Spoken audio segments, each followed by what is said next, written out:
Hello, everyone. I am Professor Lee from the Communication Engineering Teaching and Research section at Wuzhou University. Welcome you to this mini lecture. Today we will cover Chapter 2, Section 2, the basic operations on continuous time signals.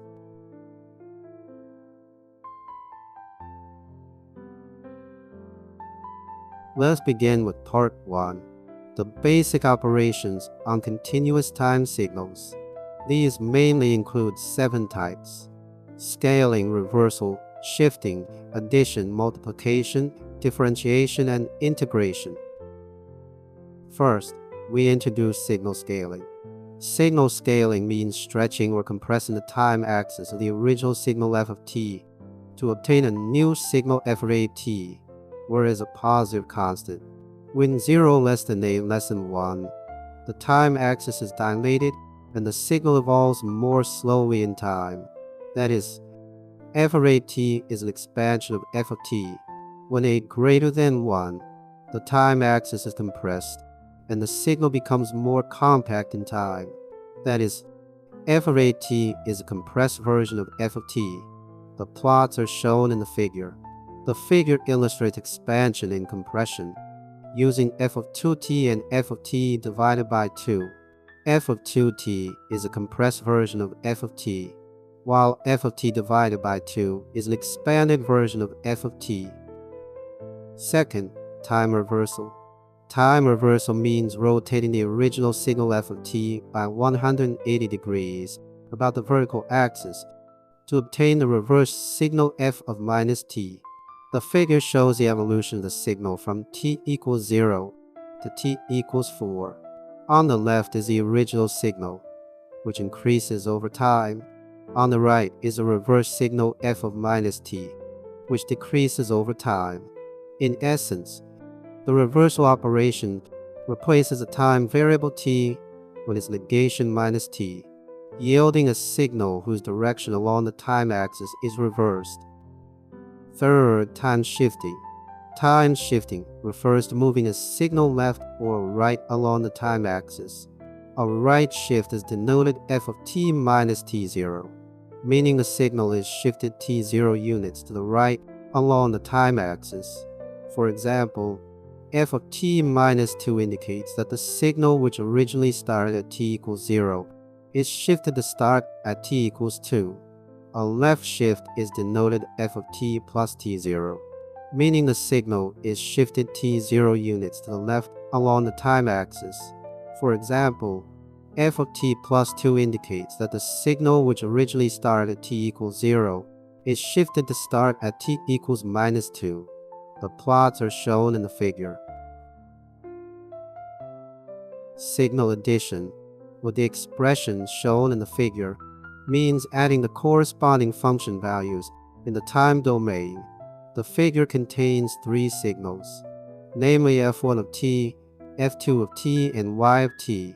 The characteristics of f1 of t are f1 of t equals minus 0.5 for t less than 0, and f1 of t equals 0.5 for t greater than or equal to 0.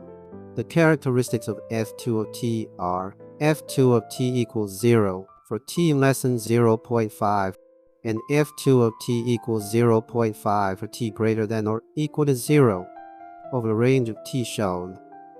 The sum of the 2 signals is y of t, that is, y of t equals f1 of t plus f2 of t. When t less than 0, y of t equals minus 0.5 plus 0.5 is equal to 0. When t greater than or equal to 0, y of t equals 0.5 plus 0.5 is equal to 1.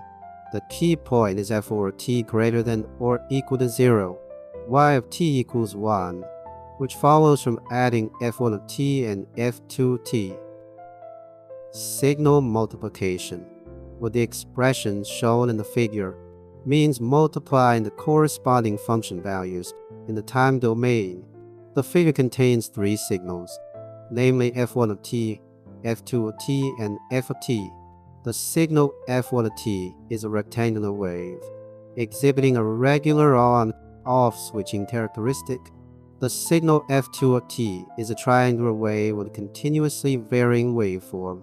The product of the two signals is f of t. The waveform of the product f of t displays the result of multiplying the two original signals.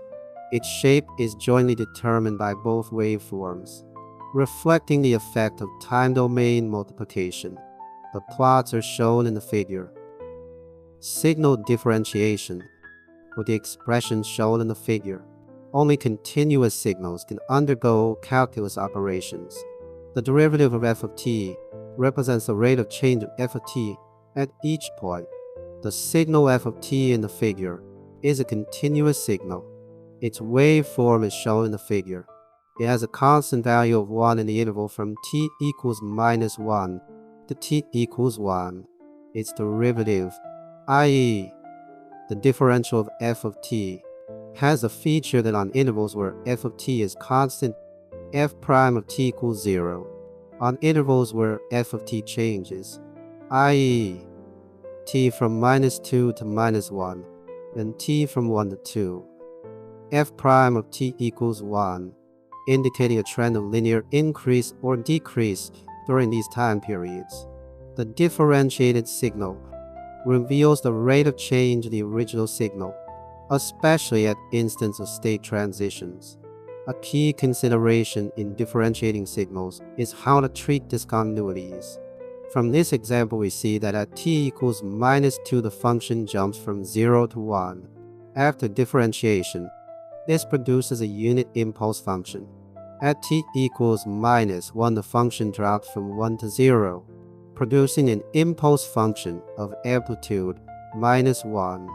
At t equals 1, the function falls from 0 to minus 1, so the derivative yields an impulse function of amplitude minus 1 at t equals 1.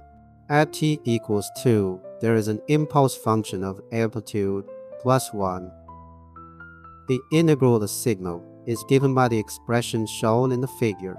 In the figure, f of t is continuous, with a value of 1 on the interval from minus 1 to 1 and 0 elsewhere.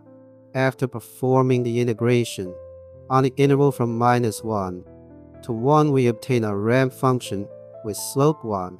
We must then consider whether after t equals 1, the integral drops to 0 or continues indefinitely as a constant 2. Here, let us hypothetically assume that after t equals 1, the function value abruptly drops to 0, which would produce a discontinuity, jumping from 2 to 0. Upon differentiation, this would necessarily yield an impulse function, but since we observe no such impulse function in the original signal, the function's value must remain constant at 2 for t greater than or equal to 1. The integration result y of t is a straight line starting at t equals minus 1 with slope 1, and after t equals 1, its value remains constant at 2, forming an area plot with trapezoidal shape. We now present one sequence of steps for signal operations. First, reversal. Flip the signal f of t to f of minus t, i.e., reflect the signal about the y-axis. Next, scaling. Then scale the signal according to the value of the coefficient a. If 0 less than a less than 1, expand the signal by a factor a. If a greater than 1, compress the signal by a factor 1 divided by a. Then shifting. Finally, shift the signal according to the value of the coefficient b. When the coefficient is negative, i.e., minus b over a, the signal shifts to the right by b over a. When it is positive, i.e., plus b over a, the signal shifts to the left by b over a. You may also choose the order based on your own habits. There is no fixed requirement, but note that throughout the process only the variable t is to be transformed. Finally, please reflect on this lesson and complete the following problems as homework, with the aim of consolidating the knowledge points learned today and further deepening your understanding. This concludes this mini lecture. See you in the next class.